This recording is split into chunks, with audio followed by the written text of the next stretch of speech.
What's up, Megalobots? Today we gonna be talking about some things that can help DVD become a greater game. Everybody know they missed the old DVD. It's still a pretty good game. It's just certain things that goes on in the game that I feel like can be changed and worked on to make it more exciting to play. Make you really want to get that feel to play, if that makes sense. But before we get into the video, make sure y'all smack that like button. Also consider subscribing and turning on post notifications.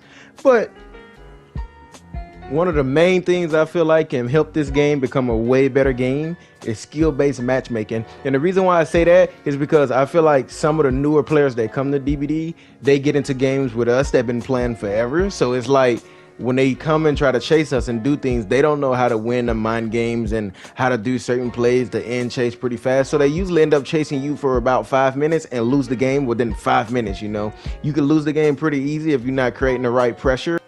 And also, I feel like that what makes a lot of them rage quit. Like you'll see a lot of them quit in the middle of the game, or they just quit, or you could just tell it probably bothered them because they sat there and tunneled you the whole time. If you're not going for every other player, that's more than likely bothering that killer to keep chasing you because he really want to get you just to cap you or whatever he's gonna do. But I would definitely say if they added skill-based matchmaking, it would really help the game out a lot. Another thing, skill-based matchmaking will help out with the veterans that play the game all the time. It will help with getting content, So I feel like if you would be able to get more content, you'll be able to get the game out there more to more people, to a bigger audience, So I feel like a lot of times, a lot of people don't want to use certain clips because the killers was like, they wasn't that good, so you couldn't really get the best clips and the best mind games, to get that intense chase experience. So I feel like if they was to do that, it would also help with getting like good clips because it'll help teach people what not to do, how to play better as a team. But whenever you're going against killers like this, there's no such thing as that because the killer literally goes for one person, or he either camps or tunnel and have no it at the end of the game. It's not really no strategy to winning. It's just literally tunnel to get a kill.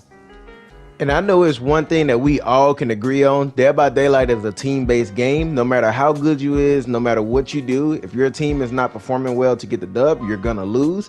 So one of the main things I feel like they should do to help fix the game is penalize those players that like quit the game, sell the game on purpose. They have like a penalty system set up for like whenever you quit games, but I don't think it's long enough for the players who do quit, because sometimes it might be 5 minutes, 10 minutes, and stuff like that. I understand sometimes it'd be a mistake why they quit, but most of the time they just quit on purpose. Like the game will be just starting and they're being quit already. So I feel like they should penalize those players a lot more than the ones who quit like towards the end. The ones that quit at the beginning should be like get a way bigger penalty, if that makes sense.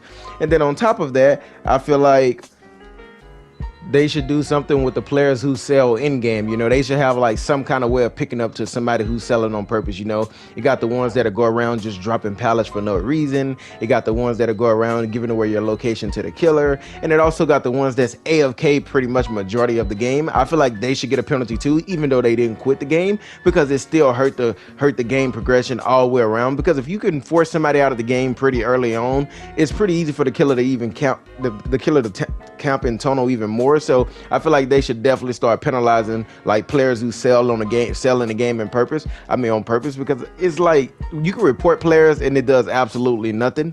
But I feel like they definitely should work on something to fix that problem right there also. Recently they took out a thing where whenever you prestige your characters, you get like you don't get any bloody clothes anymore. Like usually it take 3 prestige to get like a full bloody character.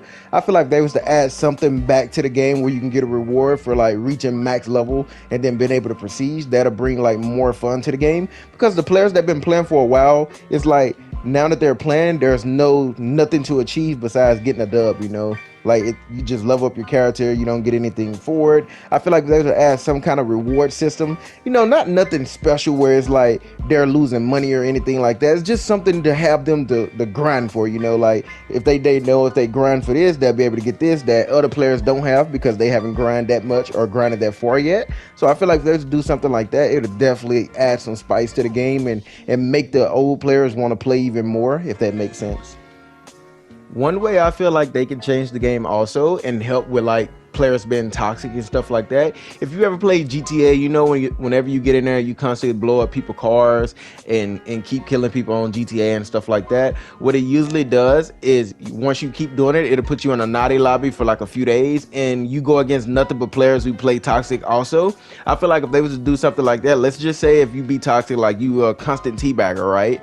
Or you a killer that like to tunnel all the time. I feel like if they was to put some kind of matchmaking thing where it makes it to where if you get reported a certain amount of times and they got somebody to check for it, and it comes back that it's true that you actually playing this toxic or playing like that, they was to put you in those lobbies, which would basically be called a naughty lobby. I feel like that would make players stop being so toxic, because they wouldn't want to keep getting into lobbies where killers is just tunneling, or with the same thing with killers, like killers wouldn't tunnel as much if they keep going against survivors who just pre-drop pallets or teabag as well all game. I feel like it'll help with the toxicness of DBD. This suggestion right here is going to be more towards the content providers and stuff like that, the streamers and stuff. I feel like if they was to add like a supporter creative code, like some other games like Fortnite, Clash Royale, you know, games like that, I feel like if they was to add like a supporter creative code on DBD, it'll really like make people want to push more content out as well, because it'd be like a different way of earning revenue, you know, for the smaller streamers or the smaller content creators who just do videos. You know, I feel like because it's kind of harder for the content creators that's smaller to make a decent living off of it, because you know at the beginning you got to grind and constantly do this. But I feel like if they was to help you out with that, I feel like that'll help out a lot if they was to do like a creative code. But this is more for like the content side of DBD. And for the last topic of today's video, I feel like in-game voice chat would be a good thing, but it can also be a bad thing as well. A lot of people always be discussing like if DBD had like a in-game voice chat, it'd be like cheating towards the killer, because it'd be like everybody know everything and all of that. But you know, you can still do that with Discord chat and stuff like that, and parties and stuff. But I feel like if they was to add in-game chat, it'll make the game more toxic, because if one player was to get mad at the other player and they'll start arguing, then one player just quit, then the other person to quit, then the other two survivors would be just in trouble, or one player quit and then the other three survivors would be in trouble versus a decent killer.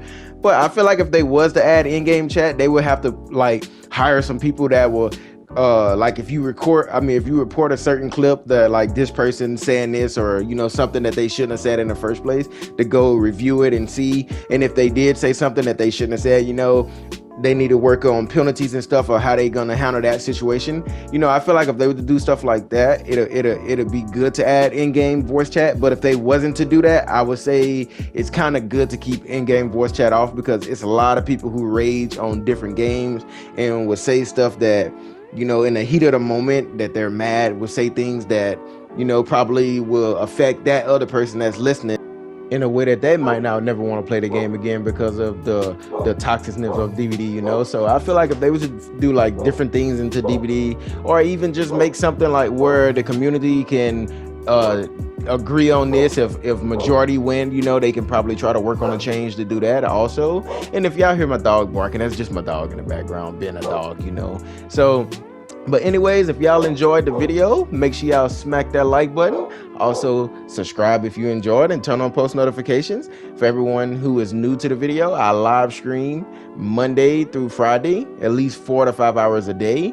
And I also stream on Twitch as well. If you're interested in subscribing to my Twitch link will be in the bio. Thank you guys so much for the support, and I hope all of y'all have a blessed one.